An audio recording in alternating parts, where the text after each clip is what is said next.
Other comments? Neil said, my wife has been trained as a lifeline counsellor. From someone else, I found MIC, Mates in Const, to be really good. I became a connector on the site, and they're really helpful.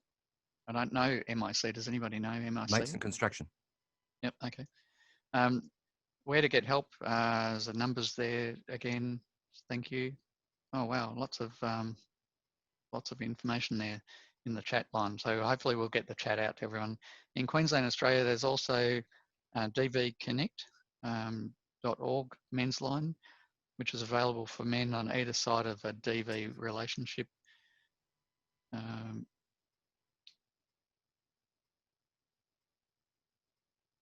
So I think this was to your discussion earlier, Clive. That's not uncommon, Clive. I've been to a few various here in Adelaide and met similar responses to Rob. 5 sessions and 5 more available if you really need help. Yeah. Veterans in Australia can reach out to Open Arms with the numbers there. Rob, you're making Edmonton medical services look bad. Well, they weren't all in Edmonton, so you might not know who that's from. There is no boundary. Spot on, Clive. Listen, listen, listen. Acknowledge, builds trust, and get to the bottom of the problem. Aggressive listening is a really good term. One of my best lecturers I ever had said we have 2 ears and 1 mouth for a reason. Use them in proportion. So great, Clive. Are you okay? As a great resource in learning, and having the real discussions is important. Someone actually said 2 ears, 1 mouth. It wasn't me. It was Neil.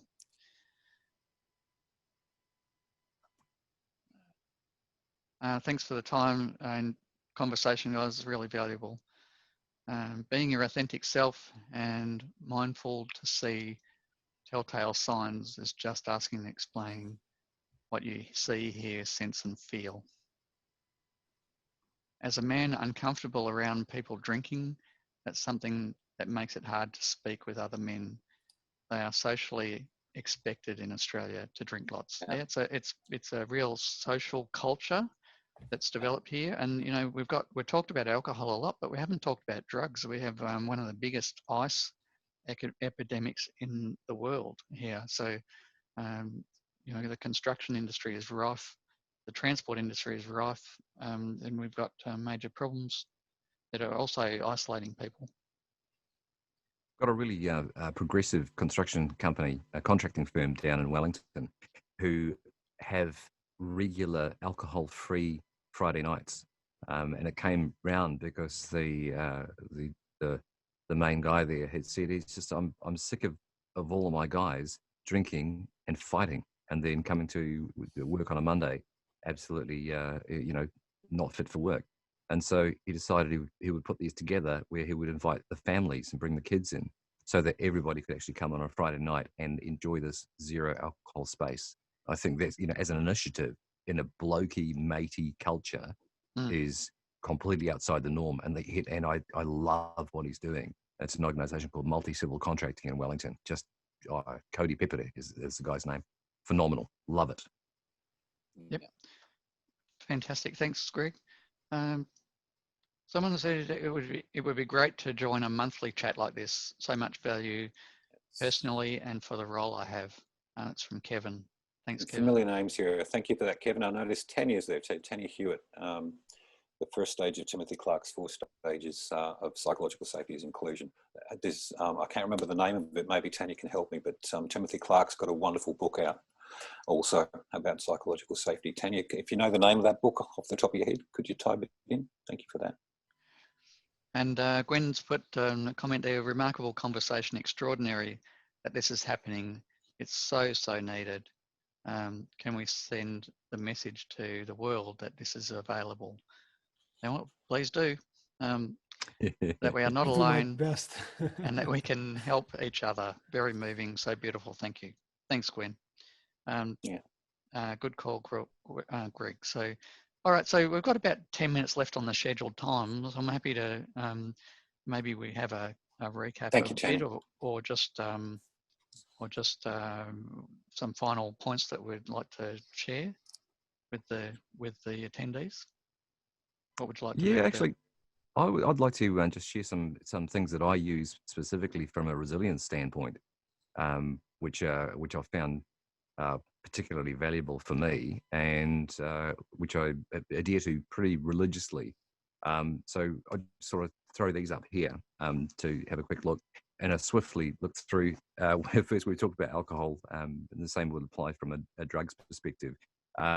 Alcohol certainly is not a performance enhancer in any way, and I really recognise it's a significant factor. It's depressive. Yeah, absolutely. And so it's in a lot of the challenges that I've had. So that's one thing that I have cut out from my life to almost zero. So I might have every couple of months I might have a cocktail with my wife. But aside from that, it just doesn't factor anymore, which is a very, very healthy thing from my perspective. Talk about exercise, Rob, and that's one of the go-tos for me. At least 30 minutes of exercise at least 3 times a week. And it's that wonderful sense of micro goals, achieving goals along the way, as well as the sense of endorphin kicking in, which really works well for me. And sometimes it's a challenge. You talk about that, people not being able to get up. I'm one of those people who found it really challenging not to get up, to get out of bed while I was in a depressive state. And so I would break it down into micro goals. It would be open your eyes. That's all you've got to do. Turn your head. That's all you've got to do. Put your legs outside the bed. That's all you've got to do. And each time I'm just making those incremental changes, which works really well. Nutrition, maintaining a good nutritional balance. Again, you've just got to everything in moderation. Sleep is a really critical part of this as well. Aim for that 8 hours of sleep a night. And of course, if you are coupling alcohol with sleep, 1 glass of alcohol will ruin half a night's sleep. That's one unit. So you have to be fairly careful with that. And the 5th thing is gratitude. What are you grateful for? And actually focusing externally on something else. And you can't be worried about yourself when you're actually thinking about what you're grateful for in your life. And it could be something small. I'm grateful that my heart's still beating. I'm grateful that it's not raining today. But something specific that you can be grateful for. It takes the focus outside of yourself. So those are just a few little things that I use on a regular basis, and they seem to be pretty effective for me. I'm not saying they will be specifically effective for anyone else, but they're a really good start and a good way into one direction. Thanks, Greg. Nice Sounds like some good self-management tips there. What about you guys, Rob, Clive? Self-management techniques. What do we do to get ourselves up and going, or stop ourselves getting down? Yeah, for me, I mean, I have to echo a lot of what Greg mentioned there. For me, I think if I'm going to just recommend 1 or 2 things, one is just do the self-work, because I can tell you just from my experience, even 6, 7, 8 months ago, I wouldn't be able to be in this conversation, to be honest. And so I think you have to be able to do the self-work before you can even get to a point where you can talk about what you're grateful for, or even see anything to be grateful for. And so that's basically the first thing is do the work and find someone you trust that can help you. And that's it. Like, other than that, I mean, yeah, other than that, that's, the rest of it will shake out, I think.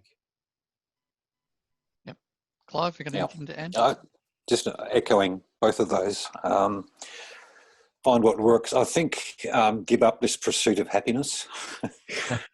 I keep reading about, got to be happy all the time. You're not going to be happy all the time.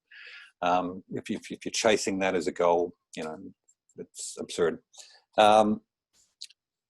Have good people around you as best you can. I know that's not always possible. Build support networks, because sometimes we do get bogged.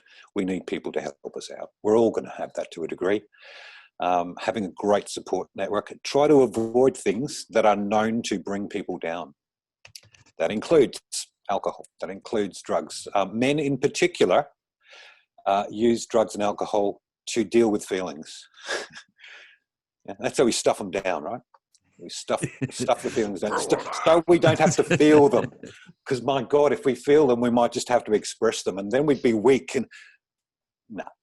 I don't know if you've seen the men's brain, women's brain YouTube video. Have you seen that? Yeah, it's and crap. the men's brain is a whole series of little boxes that we put stuff in a box and then we put it away. We don't let it touch any other box. Yeah, and it's look, when you look at a man's brain and a woman's brain, the actual chemistry, the actual makeup of them, they're more the same than different. Yeah, it's what we learn. It's what we learn. First 7 years of life, males, again, like I said before, we are taught sharing vulnerability is weak. Core belief carries on through our lives. And if I was to leave one part and thought, two-prong attack on this stuff, and that's why I love these forums, because we need to get the word out. First attack is, let's stop doing that as parents and adults to children. Let's start teaching them instead. It's not weak for men to show feelings. In fact, it's not courageous at all to say nothing. Anybody can do that. You want to be strong and brave, show your vulnerability. Here in Australia, that makes you an absolute legend in terms of courage. That's the one prong. The other prong is here and now. Please understand that's going to take a while for the generations to come through. Here and now, we need to meet men where they are. And frankly, men would much sooner deal with facts and feelings right now. You don't have to do CBT or any of that. Not all that stuff can do some good. Use the right language. Rob has said numerous times here, it's the relationship that has the impact. And when you match the language, when people know that you get them, they really, really listen to you, they get you, then you can do some good work. So we've got to keep getting better at meeting people where they are, men in particular.